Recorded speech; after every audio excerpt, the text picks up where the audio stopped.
అందరికీ నమస్కారం అండి. ఈసారి వీడియోలో విడుదలై మార్చి 21న 74 సంవత్సరాలు పూర్తి చేసుకుంటున్న భరణి పిక్చర్స్ వారి ద్విభాషా చిత్రం 'ప్రేమ' గురించి మాట్లాడుకుందామండి. అక్కినేని నాగేశ్వరరావు గారు, భానుమతి గారు ప్రధాన పాత్రలో వచ్చిన చిత్రం ఇది. ఈ చిత్రం భానుమతి గారి బ్యానర్ భరణి పిక్చర్స్‌లో వచ్చిన మూడవ చిత్రం. మొదటి 2 చిత్రాలు 'రత్నమాల', 'లైలా మజ్ను'. 'లైలా మజ్ను' 1949లో విడుదలైంది. ఆ తర్వాత భరణి వారు స్టూడియో కట్టడం ప్రారంభించారు. స్టూడియో నిర్మాణంలో 1950కి పూర్తయింది. ఆ తర్వాత స్టూడియోలో నిర్మాణం జరుపుకునే చిత్రంగా 'ప్రేమ' చిత్రాన్ని చెప్పుకోవాలి. ఈ చిత్రం 1952లో విడుదలైందనమాట. అందుకే ద్విభాషా చిత్రం అని చెప్పుకున్నాం కదా! తెలుగు, తమిళ భాషల్లో ఒకేసారి తీశారు.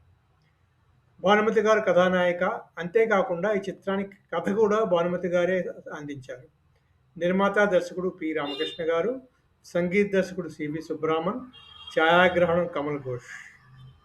చిత్రంలోని ముఖ్య పాత్రలు రాజా అక్కినేని నాగేశ్వరరావు గారు, మోతి భానుమతి, లత శ్రీరంజని, పరశురాం ముక్కామల, తర్వాత సుందర్రావు అంటే రాజా మేనమామగా దొరైస్వామి వేశారన్నమాట.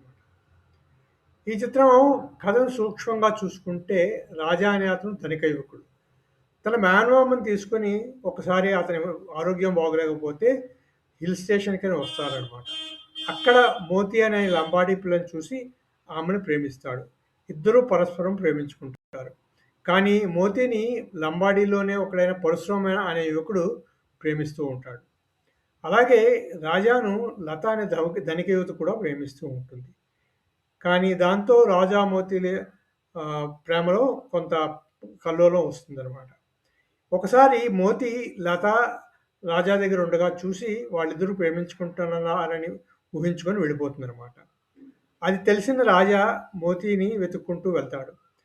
ఆ సమయంలోనే రాజా మోతిని కలిసినప్పుడు రాజాపై పగపట్టిన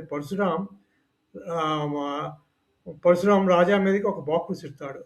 అదేమో మోతికి తగిలి ఆమె మరణిస్తుందనమాట. అలా కథ దుఃఖాంతం అవుతుందండి. అది ప్రేమ చిత్రకథ సూక్ష్మంగా చూసుకుంటే.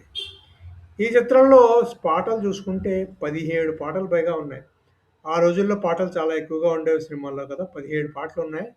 ఘంటసాల గారు, భానుమతి గారు ముఖ్య పాటలు చాలా మట్టుకు పాడారు. తర్వాత రేలంగి గారు 2, 3 పాటలు పాడినట్టున్నారు ఈ సినిమాలోని. అది 17 పాటలు. మనం ఆ కాలం పాటల గురించి చెప్పుకోవాలంటే మనకు కష్టమే కదా! అప్పుడు పాటలు కూడా చాలా స్లోగా ఉండేవి.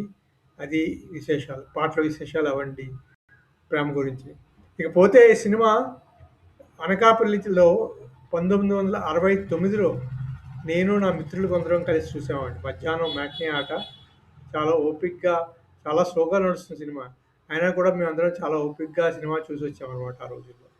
అవండి భరణి పిక్చర్స్ వారి 74 సంవత్సరాలు పూర్తి చేసుకున్న ప్రేమ చిత్రకథా విశేషాలు. ఈ వీడియో మీకు నచ్చితే సబ్స్క్రైబ్ చేయండి, షేర్ చేయండి, లైక్ చేయండి. మళ్ళీ ఇంకో వీడియోలో కలుసుకుందాం. అంతవరకు సెలవు. Thank you very much.